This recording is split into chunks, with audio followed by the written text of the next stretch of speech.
Bonjour, buenos días. I think one of the most important things to do first is to recognize the importance of air transport for an island. It's not the same to think transport in a continental context or transport in an island. And I want to bring a very important quote which summarizes very well the issue of air transport for an island state. And I quote, "Air transport is an important instrument of trade, tourism, employment, defense, and economic development. For the Caribbean, it is the very breath of its life.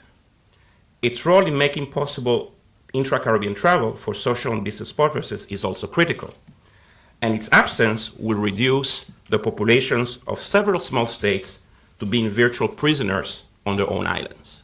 And I think this quote really emphasizes what a lot of the speakers have said previous to my presentation, the importance of connectivity to ensure that the major goal of tourism, as my president was saying yesterday, becomes a key aspect to ensure that tourism responds to their needs as a key sector of the economy.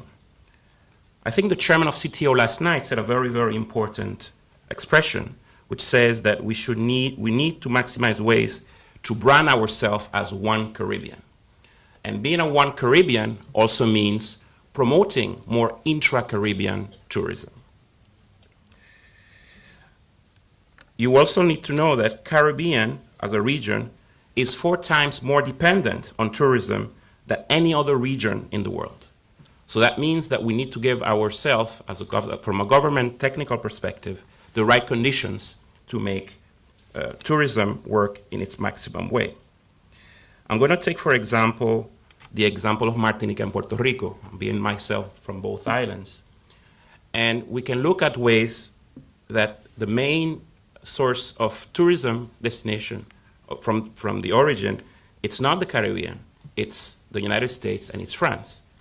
And recently, when the government of Puerto Rico, who is now in the process of establishing what we call in the language of regional cooperation specialists, regional functional cooperation, we came to the conclusion that for Martinique and Puerto Rico to be able to work together and develop more trade and more cooperation, we needed to first ensure that we had the necessary conditions for mobility and interconnectivity. So I'm very happy to know that my compatriot from Puerto Rico, it's the Chief Financial Officer of Seabourn, because Seabourn can play a very important role in increasing those links in between Puerto Rico and Martinique.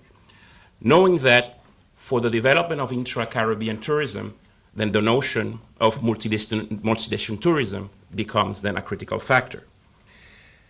From the perspective of a French overseas territory in the Caribbean, we are now into a very historical movement in terms of strengthening Caribbean's regional cooperation, and tourism has been identified as one of those critical areas.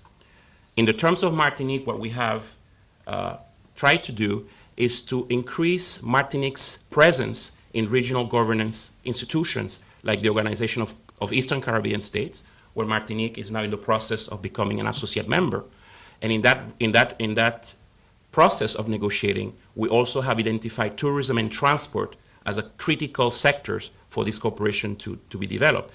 And in that sense, for example, we're looking at ways for the French Civil Authority in Martinique to cooperate more with the OECS Civil Aviation Authority. We're looking at ways to create better links between the ministries of tourism of the Eastern Caribbean, looking at the ways of maybe promoting Eastern Caribbean as one single village. And as my previous speaker said, governments need to create better conditions for the airlines to work. But for those conditions to be worked, we need to do greater structured cooperation between the authorities of tourism, the private sector, the transport authorities, because that has, as previous speaker said, has to be an integrated package. We also have to also understand that the promotion of intra-Caribbean tourism also means selling the Caribbean as a special way to go. For example, knowing that I can go to one island and say buenos dias, I can go to another island and say bonjour, I can go to another island and say how are you.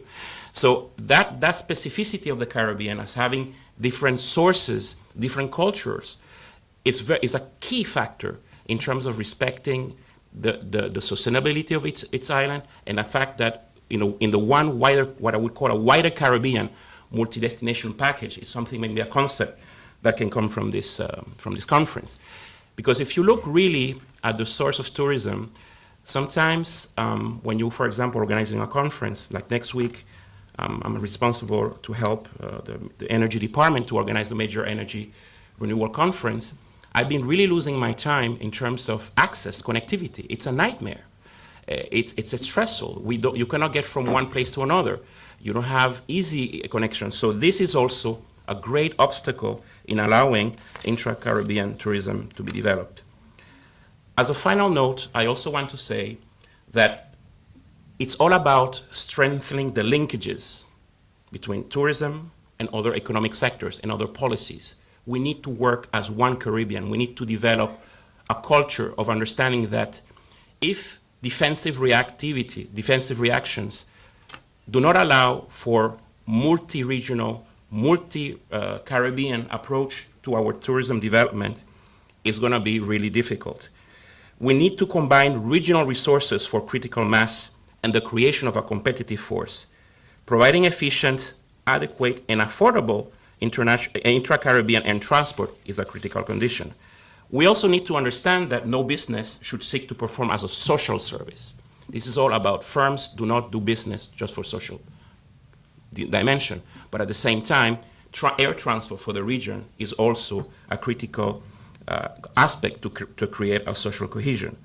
So as applied, for example, to the air transport sector, this means that everyone should be permitted to fly wherever he wishes at a correct price, and at the same time ensuring that our regional cooperation objectives as a region can be attained, because it is not normal to go to Paris 4 times a day, and we are here in the region, and maybe we have probably, just to look at the case of St. Lucia, where Air Caraïbes has reduced its offer from a daily flight to only three flights a day.